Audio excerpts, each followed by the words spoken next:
My Matchday 1 Euro fantasy team has had some surgery and it's looking better than ever before with some real key hidden gems that you guys might not see coming, but they look like amazing picks. Guys, welcome to FPL Mate. My name is Dan. Let's have a look at my latest Matchday 1 team.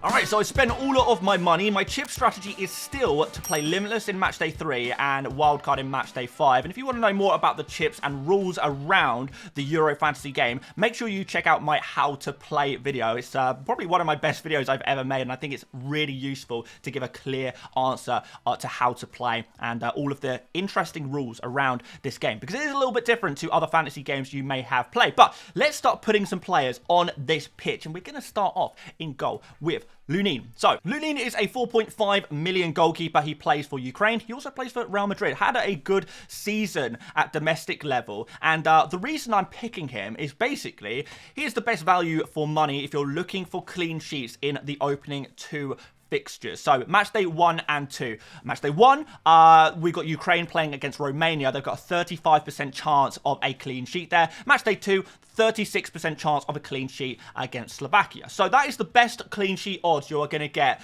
for any 4.5 million goalkeeper in the opening two games. If you want to get better odds than that, marginally better odds than that, might I add, you're going to have to spend the likes of 5 or 5.5 million on a goalkeeper. So really nice value for money goalkeeper there. I think we can move on into our defenders. Four-man defense to start us off. We've got Mittelstadt as our first defender. You guys probably know all about this player by now, but he is a left back, plays for Stuttgart, who just finished second in the Bundesliga, in which he got 2 goals and 5 assists in all competitions. He has started the recent 2 friendly matches for Germany, in which he scored a goal in one of them, and he just comes in at 4 million in Euro Fantasy. That's the cheapest possible price for a defender in Euro Fantasy. So really nice value for money if we can get him starting. Opening game against Scotland, I think this is a really good pick. And yeah, we'll move on to DeMarco, who, as we know, is a set piece taker. He's going to be taking free kicks and corners for Italy, well, when they require a left footer. He is the kind of left wing back for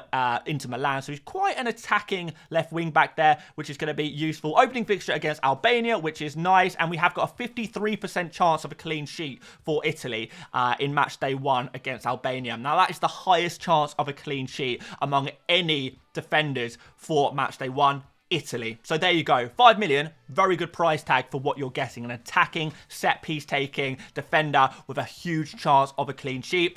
Everything's looking very, very good there for DeMarco. Next up, bit of a differential here. We've got Christensen, who is 0% selected. I don't think it's exactly 0%, but he's certainly under 1% selected in the Euro Fantasy game. So no one's picking him. And basically, this is what he is. He's a left back. He plays for Bologna, who just qualified for the Champions League in Serie A, by the way. He's got 4 assists for club this year. He started the last 4 games for Denmark. But most importantly, if you want a defender from Denmark who is going to start, he is the cheapest option, because the other defenders for Denmark are going to be 5 million, 5.5 million. So a little bit cheaper there, a cheap entry point into this team, and you get a fairly advanced playing left back who is capable of creativity. So real nice value for money pick there. Opening fixture against Slovenia, which is pretty nice as well. I think it could be a really nice pick. And finally, Harry Maguire, a 5 million nice and cheap England defender, and I'm thinking England are going to keep clean sheets in this tournament, aren't they? They really, really are. They're just that kind of team. They keep clean sheets. They keep the scorelines low, typically. And therefore, Harry Maguire is going to be mopping up those clean sheet points. Of course, Harry Maguire, a little bit of an attacking threat as well. And although he's a bit of a meme player, he gets a lot of stick, he is a nailed-on starter for England. And, you know, it doesn't matter what player you have. If you can get a nailed-on starter for a team and that team keeps clean sheets, you're going to get points, and that's what we're after at the end of the day. And I think Harry Maguire does that perfectly. Not too many people out there going for England defenders, certainly not the nailed-on England defenders, so I think this could be a really interesting one. Okay, a couple of changes to my midfield from last video. Starting off with Dominik Szoboszlai, 4 goals, 4 assists in his 8 qualifying games. That means he is averaging a return every single game for the qualifying period. Opening game against Switzerland, a team that can concede goals. Not too convinced by that Switzerland defence, unfortunately. So I think Szoboszlai, considering he's going to be on penalties, free kicks, corners, and is the biggest goal threat from his team. If you think Hungary are going to perform well this tournament, and a lot of people are thinking Hungary genuinely could finish second in their group and qualify comfortably for the next round of the tournament. And if they do that, then it's going to be Szoboszlai who is going to be the main source of everything. So really nice pick. He is a legend at international level, even though there has been some disappointment at club level for Liverpool this year. And I think he's going to do very, very well. And speaking of players who are heroes for their country, how about this hidden gem? Well, people know who Shaqiri is, I'm sure by now, but the 32-year-old got 2 goals and 3 assists in qualifiers and also scored in a recent friendly against Ireland. That was a free kick, by the way, and he is the penalty taker, the free kick taker, and the corner taker for his country, Switzerland. So if you do fancy Switzerland to get a goal or 2 against Hungary, and Hungary, decent attack, some concerns about their defence, I wonder if Shaqiri is going to be the main man. At 6.5 million, that is great value for money. I know a lot of people are hunting for the cheap midfielders, and I was doing the exact same thing. And this is where I landed. Shaqiri looks like he could be a bit of a hero here. He's got a great record. He should be starting, and he's done really well at previous international tournaments as well. So can he take that experience and bring it into the new tournament? I think he definitely can, and he's definitely not a player who's washed up yet. And this price tag, 6.5, is so good. That is so good value for money. And we need to find some value for money as our players are going to get more expensive from here. Rodri, before we do that, 6.5, super cheap. Penalty taker, of course, for Spain. We have that confirmed. Again, check out the set piece video from the other day if you want to see more set piece takers. And yeah, the great thing about this fantasy game is we're also going to be getting points for ball recoveries, tackles, interceptions. Rodri is going to be good for that. And also, he's kind of turned into a bit more of an attacking player in general anyway. How many goals and assists this season for Man City? I have it written down somewhere. 9 goals, 14 assists in all competitions for Manchester City for Rodri. So that is a lot. So he is developing his game. Also good at long shots. And, you know, similar to Shaqiri, Szoboszlai, who are going to be taking long shots. That's the kind of players they are, you know, from set pieces with the likes of Szoboszlai and Shaqiri. But Rodri takes a lot of long shots from open play. And you get 1 extra point in Euro Fantasy for scoring from range. Again, check out the rules video if you want to find out more about what you can score points for. One more thing, you can get points for being man of the match. And when you are an elite player like Rodri, best player in the team, you're very likely to get man of the match points as well. 3 points for man of the match. That's pretty insane. Saka is my next pick. He was England's second top scorer during qualifying after Harry Kane. 4 goals, 3 assists in 7 games. Another player who is averaging a return per game for his country. Very, very nice indeed. And at 8.5 million, he comes in cheaper than the likes of Foden and Bellingham. So I know Foden and Bellingham may be a little bit more fashionable, but Saka, his form for England has never been in question, never been in doubt. He's always performed really, really well during the game. So yeah, Saka, he goes into my team. I think 8.5 is really nice value for money for him. Another England player. Yes, we tripled up on England. Harry Kane. Yeah, Harry Kane. What more can I say? England's top scorer in qualifying. 8 goals, 2 assists in 8 games. So that's more than 1 attacking return per game for the England man. A great form from Bayern as well, scoring goal after goal after goal. This guy's just an elite goal scorer on penalties as well, and he is going to be scoring lots of goals in this tournament. Second favourite for top scorer during the tournament as well, according to bookies odds. So why not? He's 50% owned for a reason. Really, really good pick. And finally, Lukaku as our starting 11 players. So Lukaku, I think, is really underrated. He's only 11% selected at time of recording. He should be way higher than that.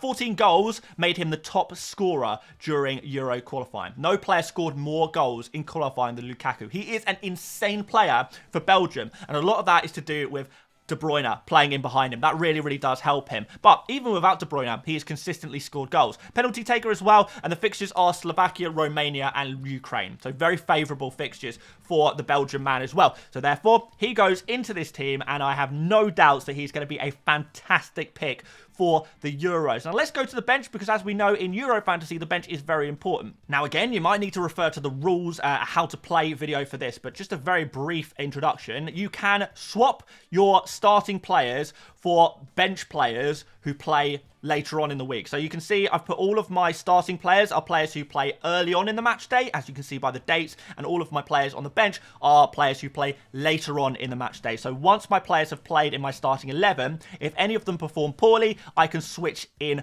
my bench players. Now, something that I was trying to figure out is how I performed so well in the other Euro tournaments, and I've done really well. Both of the last international tournaments finished very high, really high indeed. So very, very pleased with my ranks in previous international tournaments. And I think I'm quite good at them in general. And one thing that I did implement in the past was putting my risky players in as players who play earlier on in the week. So think Szoboszlai, Shaqiri, Christensen. These are kind of more risky differential picks. And then on the bench, if the risks don't pay off, we put on our reliable picks. And we've got more reliable players on the bench who can come in if the risky ones don't work out. And therefore, you get to take a risk without actually taking any of the risk, if that kind of makes sense. So, we've got Sels first of all.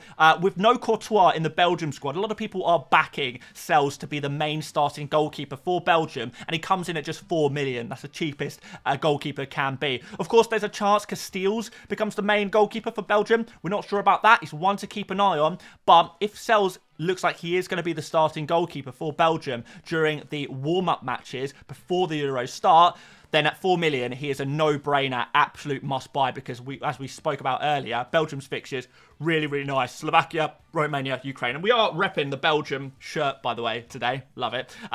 So yeah, Sels, 4 million goalkeeper, amazing value for money. Now, we have doubled up on the Belgium defence, and I think Teat is probably one of the players who is least likely to remain in my team as we approach matchday 1 deadline. But he is in there for now.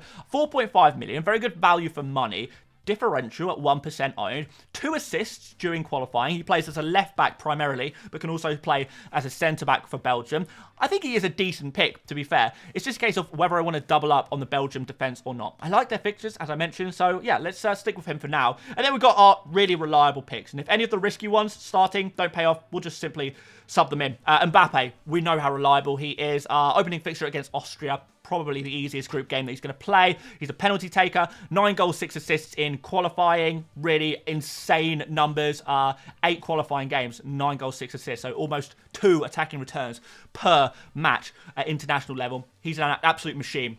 Must have in your team, and I can see myself subbing him in pretty easily, actually, when it comes to the 17th of June. And finally, Bruno Fernandes, 6 goals, 8 assists in qualifying. That is insane for a midfielder. You're not going to find a midfielder in this game who has better numbers for their country than Bruno Fernandes. So, yeah, therefore, set piece taker as well. You know, if Ronaldo's not on the pitch, then Fernandes will be taking penalties, free kicks. Fernandes will be on corners as well. The group games are against Czech Republic, Czechia, Turkey and Georgia. So really nice group for Portugal. Portugal also unbeaten in qualifying and are a sleeper favourite for the tournament. A lot of people fancying Portugal to go all the way and actually win the tournament. Their squad is really good this year. So getting Bruno in my team, I think, is definitely something I want to do. Really, really happy with this pick, and looking forward to seeing what he can produce. And there's one thing to talk about, because we've got to talk about captaincy. And I think one thing people may have noticed about this team is that there's not really any German attackers. So let's go through this. So a lot of people are picking a Germany attacker, whether that's Havertz, Wirtz, Gundogan, to have a captain on day 1. Of course, you can change your captain to a player who plays on a later date each day. Again, watch the rules video, watch the how to play video for more information. But we're going to have a captain for each day of the week for match day 1. Our first one is going to be Mittelstadt. And the reason why I haven't got another attacker who plays on the 14th is because, honestly, I don't really fancy any of them. I'm not really convinced by Wirtz. I'm not convinced by Gundogan. I'm not convinced by Musiala. I'm not convinced by Havertz. Any one of them could score goals. I actually don't think Germany's form going into this tournament has been particularly good either. So therefore, I'm happy to leave the Germany attackers because I don't know which one is going to score well. I think there's actually better options going for more talismanic players in other teams like Szoboszlai and Shaqiri. I think because they're talismans of their team are more likely to score points than teams like Germany, who have many, many different talismans, and you never know which one's going to be the one popping up with the fantasy return. So Mittelstadt will just have to be our day 1 captain by default. Day 2, on the 15th, DeMarco against Albania. And again, this following the same strategies I've used in previous tournaments. What we do first is we go super risky for the first couple of captains. High risk, high reward. So players like Mittelstadt and DeMarco are defenders who are capable of both clean sheets and attacking returns. So say Mittelstadt or DeMarco gets a clean sheet and then maybe gets a goal or an assist, gets some ball recoveries, and maybe even gets man of the match. There is a chance of that happening. And if it does, they're going to be huge scorers and the best captain options, really. We won't know that until after the games, of course. So we'll take a risk on Mittelstadt, we'll take a risk on DeMarco, see if they can go nuclear, see if they can get huge scores. And then after that, we'll transition to our sensible captains later on the week. Kane on day 3, Mbappe on day 4, and if that still doesn't work out and we still haven't got a high-scoring captain by that point, we'll do one final switch, and that'll be to Bruno Fernandes. So we have still got that Portuguese player for the final day, a reliable player for the final day, just in case everything goes horribly, horribly wrong. But I think 2 first captains risky, second 3 captains safe. I think we're definitely going to have a great chance of getting some really nice points. So that is my team. I think it's looking really strong. It's got strategy around it. It's got a lot of thought gone into it. And we've also picked out some players who not a lot of people are talking about, to be fair. And I think there's going to be some really, really nice options here. So, let me know what you think. Is there any players in here you're not convinced by? Do you think I'm missing anyone as well? I'd love to hear from you guys. And also, a lot of you guys have been kind of suggesting players who I've not really considered before and have made some great suggestions. So, if you are a fan of a nation playing in the Euros tournament and you think there are some hidden gems somewhere that I need to have a look at, do let me know. Always good to get more information from all of you guys. You've always got some great suggestions. But this is my team. I like the look of it a lot. And I hope you do too. Guys, if you enjoyed this one, make sure you do drop a like, subscribe for more Euro fantasy content every other day at the moment. But I think we're going to transition to daily content very, very shortly. But aside from that, yeah, check out another video if you'd like to, particularly the rules and the free kicks. Going to be useful videos for you. And I will see you later, mates. Bye-bye.